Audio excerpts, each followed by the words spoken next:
Welcome to ArtSmart! Gagawin natin ngayon, what we'll do today, magli-layout tayo. Okay? Pag sinabing layout, ito yung paglagay ng mga letra, mga pagposisyon ng mga letra at images sa papel. At kasama din ang composition. So pag sinabing composition, ito yung pag-ayos. Okay? Paano siya aayusin? Para maganda siya tignan. Okay?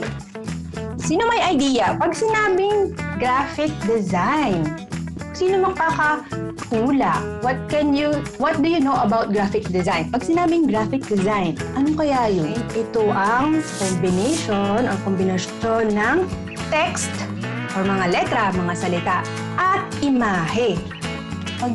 Pag pinagsama natin sila sa isang composition, pwede na itong matawag na graphic design. Minsan, di naman kailangan or wala tayong available na computer or software para gamitin pang layout. Pero maganda na tayo as a young artist, alam natin kung paano ayusin yung text, yung teksto, mga salita, tsaka imahe or mga drawings nyo para maganda siya tignan dun sa inyong output. When you combine text and pictures, kailangan maganda rin yung pagkakalagay, hindi lang maganda. Kailangan yung placement or size, yung font nyo, lahat yun kailangan nakatutulong para maging mas maganda or mas masaya or mas maganda sa mata. When you say design is a function. May silbi ang design. Ang art, pwedeng art lang. Ang art, pwedeng painting lang. Gusto nyo lang mag-drawing. You just like to draw. But when you say design, it serves a purpose. So the purpose of, let's say, a newspaper is to give information. The purpose of a storybook is to tell a story. The purpose of a poster is to announce something or show something. Diba? Yun ang graphic design. Graphic design, laging may purpose to communicate something. And may combination siya ng text at images. So ngayon, makita ko sa inyo, itong example ng poster na ginawa ko last year. Sa mga pinakaunang example ng poster na ginawa ko. It's an example of a graphic design. Tingnan nyo yung combination ng text. Diba this is the example of the block lettering that we did. But look, I put a banner or a border to emphasize para mas magkita siya. And then I made some drawings. Nyo, tatlo. So, balance siya. So, tatry tayo mag-sample ng layout, ha? Sulat lang natin about ourselves. Okay, so get your paper. Yeah. Yan. Okay, get your paper and the ruler. Do you have a ruler and scissors? Okay, ngayon, tignan nyo. Kaya tayo magka-cutout so we can arrange them para pwede natin i-explore. So, papakita ko muna sa inyo iba-ibang klase ng alignment. So, what is alignment? Ayan. So, ito, center aligned, center justified. Ibig sabihin, nakagitna. Ngayon, pag gusto nyo naman siya ipantay sa gilid, ayan. Ayan, left justified naman to. Ayan, diba? Naka-left na siya. Nakaharap sa kaliwa. Pag gusto nyo naman ikanan, pwede rin nasa right justified. Or pwedeng, yun yung drawing. Ayan, diba? Ayan, pwede natin siyang arrange or ayusin depende sa gusto nyo. Sige, get tayo ng paper, ha? Okay, now we need some lines. Kailangan natin ng mga guhit. We'll just write something about ourselves. Okay, sulat nyo yung pangalan nyo. Sige, let's try, ha? Let's write something about ourselves. Simpleng letters lang. I-lettering ko na para malinaw at makita nyo. Pagpipitin natin to. O, C. Tapos, line ulit. This time, dapat mas pretty yung 1, 2, 3, 4. Better if you have lines on if you have lined paper, maybe it's easier. As this time, your name. At you can choose if you want simple letters or kung gusto nyo yung block letters. And you can apply the lettering, write your own name. Yan. Tingnan nyo, ha. Look how I did this doodle basics. Actually, it's quite simple lang. I just double. And look, may spacing sa gitna. You can adjust that. You can also make this border. But for today's practice, let's make it simple. I just want you to learn the alignment. Gusto ko lang matuto kayo ng tamang spacing at alignment at paano gumawa ng gitnang alignment. And then there's another style. Yan. We'll draw something about ourselves. Yung picture na i-drawing nyo tungkol sa inyo. Sige, let's try to doodle. Gugupitin natin ito mamaya. Here. What can you draw that says something about yourself? Ano yung mga gusto nyo? We will draw a symbol or icon that says something about you. Make it simple. Doesn't have to be yung hindi kailangan realistic. Look at my drawing. Cute lang. Cute lang. And then, it can be like icons or doodles like this lang o coffee. Yung sa mahilig sa dogs, if you like dogs, this is how you can draw a dog doodle. Very simple dog doodle. Actually, maraming klase ng dogs. And pwedeng parang pair. Bilog. Then, W. Now, yung ears ng dog, pwedeng pataas.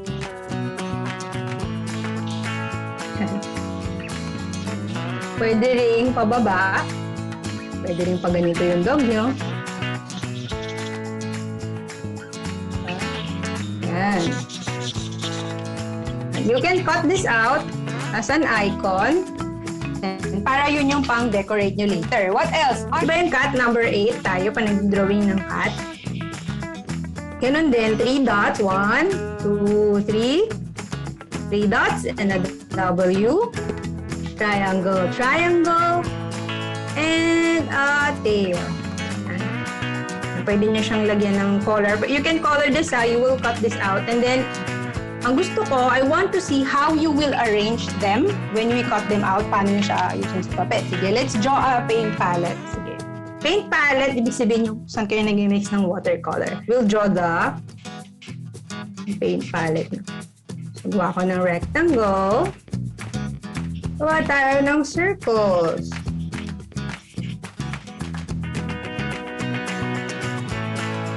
Tapos, paintbrush. You can actually change this drawings na. This is just my, yan. Actually, kulang pa no? Pwede nang may takip-takip. No, diba? Art. Art icon. You can draw this, cut this out, then canvas. You like painting? Square. Diba? Tapos, kagaya nitong nasa likod ko. Yan. Yan, o, diba? Then you draw something here. This will be difficult to cut. Mahirap gupitin pag manipis. So, what you do, kapalan yung konti. Or maybe you can cut out the whole thing. May na whiskers ko. Pac-Man. Pa si Pac-Man. Ano ba siya Pac-Man? Yung ganon? Yan. Let's cut out. Look how I cut this out, diba? This is a combination of block letters. I just used simple lettering today because it will take a long time kapag nag-block lettering tayo today. But the concept is there. Diba yan? Layout. Look how, pwede rin ganito. Tingnan nyo. Banner style. Pwede rin half banner. Pakita ko sa inyo example ng half banner. Itong sa aking layout. Ito kasi parang, I did this during that time I was learning how to do lettering and calligraphy. So, medyo ganado ako. Yan o. So, the ideas, when I do ideas, naisip ako, ano kayong magandang concept? So, how to make your own home art-friendly. Practice, less mess, cheap, safe materials. Anyway, yan. So, you can cut this. Let's cut them out. Okay, cut them out. Yan. Look, pinakalabas na line. So, it's easier to cut. And it looks more like a doodle. Compared nyo, this one doesn't have a darker or bolder outline. This one has a bolder outline, diba? Mas magpa-pop siya and mas cute. So, we'll cut this. Okay. Lagyan nyo lang ng space. Huwag nyo masyadong isagad, ha? Lagyan nyo lang ng space. I'm using a grid paper. So, it's easy. Dapat pala yun. You lay them out. You can cut it this way, yung may banner. Ano? Like that. Or you can cut it this way. Rectangle. You can do ovals too.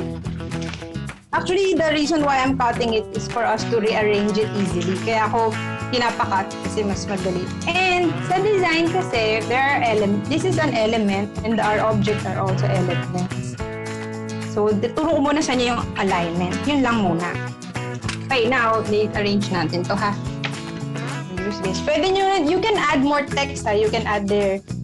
Ako si... Okay, now, look. We will try to lay them out. So, now, you will choose. You can paste this on a different paper. Idikit nyo sa separate na papel, ha? Idikit nyo sa iba pa pang papel. Tignan nyo. Pwedeng center justified, gitna, gaya niyan. Tapos ito, balance. Well, I'll show you a balance. This is called a symmetrical balance. Ibig sabihin, kung yung nasa kanan, hindi yung nasa kaliwa. Ito yung gitna niya, oh. Diba? Malinaw. Yan, o, diba? Tingnan nyo. Ito yung gitna. Yan. Pwede rin na pag binawasan natin ng isa, medyo parang may kulang, diba? But you can do dalawa lang, diagonal. Look at the sizing. Look at how you position them. And pwede rin ganyan. Look, and look at the alignment. So when I say alignment, look. Diyan siya pantay. Diba? Parang pag ginanyan natin, maganda ba siya tignan? Or parang there's something weird or wrong, diba? Pag natabingi. You can do that if your purpose is to give emphasis to this kasi naiba siya. Diba? Pwede rin ganyan, no? Pwede nyo rin iba-ibahin. Kung style nyo yan. But, well, depends. Pwede rin babaliktad. Dito yung alignment nyo. Look. Alignment. Okay, there. Ngayon, kung medyo tatabingin nyo dyan na di pantay na ganyan, parang isipin ng utak mo, parang, wait na, parang may nakakalito. So, mas maganda tignan, mas simple, if you align them. So, where is the alignment? Alignment can be invisible. Walang lines. You don't have to draw the lines on the paper and you will not see it. Okay? But, see, yan o. See this? Diba yan? Papantay ko siya dyan. Tapos ito, dapat pantay dito. Visually, imagine. Pantay. This is what you call alignment. And this is also like more of a symmetrical balance almost. Yan, pantay. Ngayon, pag igaganyan ko, diba, medyo weird. Hindi siya pantay. So, try nyo to put them inside the imaginary box. Imagine there's an imaginary box or imaginary line. That's how you put it. We call this gridding. And then, if you want to emphasize, if you want to focus on one word or one object, you can make the colors different or mas bolder yung kulay, mas matingkad. Okay? How to emphasize a word. Kunwari, gusto ko, pag nakita itong graphic design ko, gusto ko, ang makikita kagad yung salitang precious, yung name ko. What can I do? Pwede nyo siyang ibahin ng kulay, make it bigger, make it brighter, gawin yung 3D, so that you can emphasize a word. Usually, sa text, sa magazine or newspaper, ano yung binabago nila para mas kitang-kita yung name? Diba? Yung headline. Diba? The letters are bigger and bolder and brighter. Oh. In graphic design, we call this hierarchy. Ibig sabihin nun, pag nakita yung artwork nyo, meron kayong isang salita or isang bagay na unang-unang gusto nyong makita. What is the first thing that you want them to see? Yun. Okay? Yan. Yeah. So, bago tayo matapos, make sure na iligpit yung mga kalat. We have to clean up. Put the trash and pieces of paper in the trash can. Put back your markers in your box. put back the crayons in the box, wipe your area, at after, of course, siguraduhin lang na wash your hands, maghugas ng kamay, di ba? Yan. Okay, alright. Thank you for joining us today.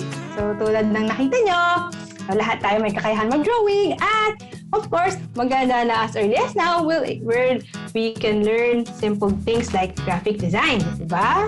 Sana mag-practice pa kayo. Huwag matakot dahil marami-rami pang ibang techniques ang pwede natin gawin sa art design. So with constant practice, made-develop nyo rin ang inyong skill. Okay? Know your art, be art smart.